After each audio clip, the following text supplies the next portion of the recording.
Hey everybody, it's Mia with TMBH. Today is March 13th and we are going to talk about athletes and ODs, right? So this one is a specific story about Josh Samman. He was an MMA fighter and I just kind of wanted to share with you guys a little bit about his story because I feel like his story is probably like one of the more relatable ones for people who go through addiction.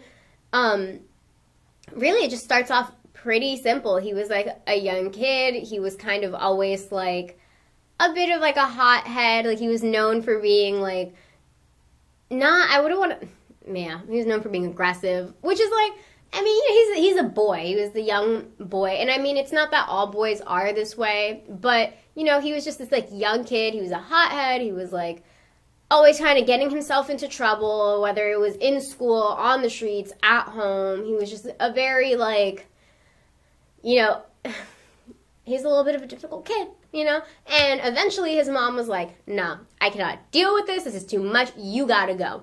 So he left. I believe he got kicked out first, and then following being kicked out, he dropped out of high school, or it's the other way around. He dropped out of high school first, and then he got kicked out. But either way, like, those events, like, closely followed one another. And that had happened, like, it wasn't just that he had dropped out, I think, or, like, that he wasn't doing well in school. It was also that he was getting into trouble with, like, the law. Like, I think he was, like, robbery was, like, a really big thing for him. But that all stemmed from all that criminal behavior had stemmed from the fact that I believe he was about 11 years old when he started off with, like, his relationship with drugs, which I'm learning, which is something that's, like, honestly doing this job, like, I learn a lot about addiction. And, like, one of the really interesting things that I learned is, like, more and more I find out people aren't starting drugs like, oh, like I woke up and now I'm 20 and I'm a drug addict, or I'm 30 or 25 or whatever. Like his story of being like 11 years old and starting drugs then is like not uncommon at all, which is why, like, you know, I'm checking his age. He died in 2016 and he was 28. So, I mean, he wasn't like, this isn't like he was growing up in 2018, right? I mean, it seems like there's this long-standing history of the fact that people do start abusing drugs from this very early age, which is why I would encourage parents, you know, have these conversations with your kids. I mean, again, this kid started using drugs at 11, and like I said, this is not the only time I've heard this. In fact, a lot of the stories that I hear, like 11, 12, 13, really popular ages to start drug use.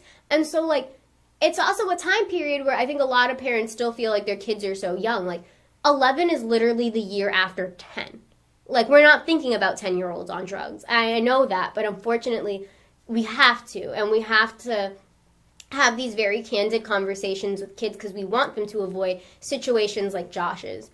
So, basically, like I said, he was very hot-headed. He was very, like, just active, getting into trouble, kind of made a mess of things for himself. You know, things just were very messy for him. And then on top of it, like, he has this issue with addiction, and he has, like, this long-standing issue with depression.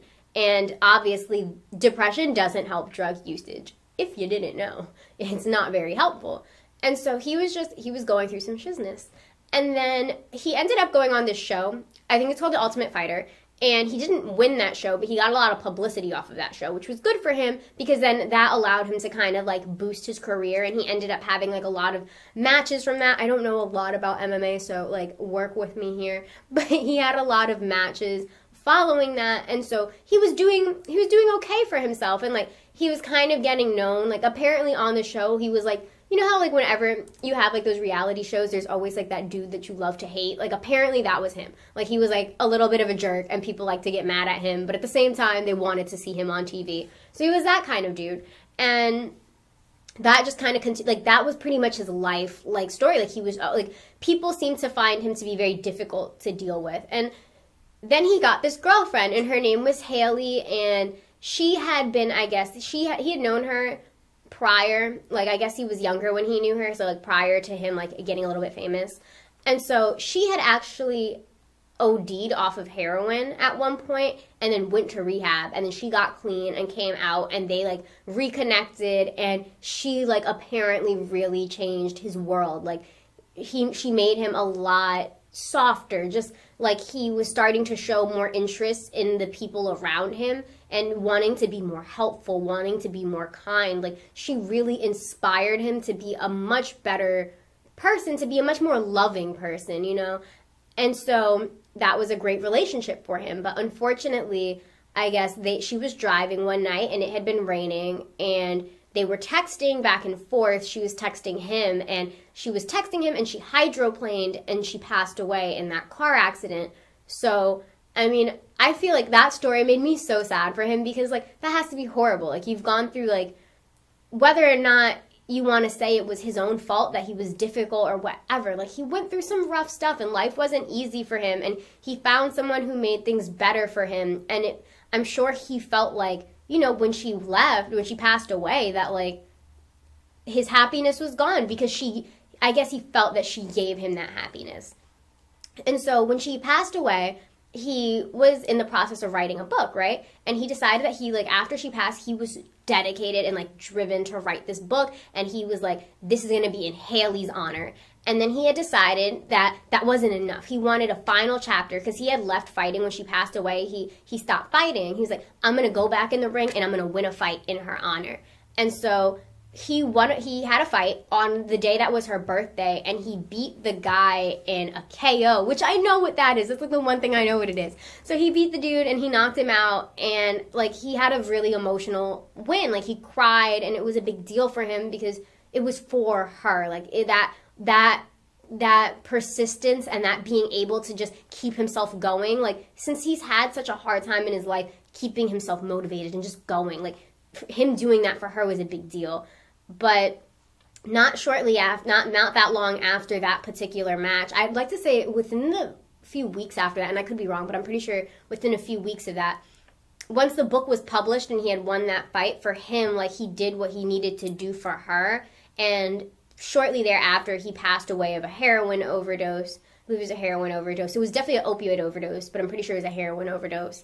And pretty much everybody says, like, that, like, specifically his mother says that she feels like he did what he did so that he could be with her. And, like, it makes me really sad because I feel bad. And, like, you know, it's just, like, I would say this is a really sad story. And I know that it seems like from other things that I've read, like, that is probably a relatable story for a lot of people. Like, so if you are in a position where, you know, you maybe have one or two people in your life that, like, really motivate you, like, if anything were to ever happen to them, or you're in a situation where you have lost somebody who was, like, a really big motivating factor for you, you know, you can move on from that, you know, and not forgetting them. It's not forgetting them. Moving on is not that. You can live a life that honors them, and you don't have to die. You don't have to be with them. You can live a life that honors them and the things that, you know, they taught you. Like, so for example, with Haley, apparently he taught him to be a loving person. He could have continued on and loved other people the way that she loved him,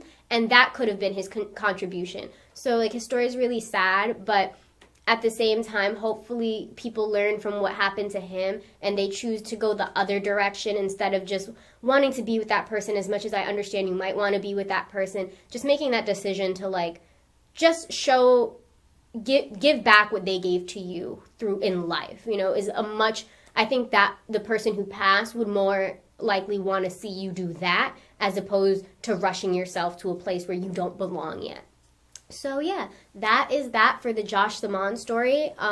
Tomorrow, I want you guys to meet me back here at 1 o'clock. And as always, check our daily post. We have another post, not just this one. So check that out. We'll link you to it. And I hope you guys have a great day.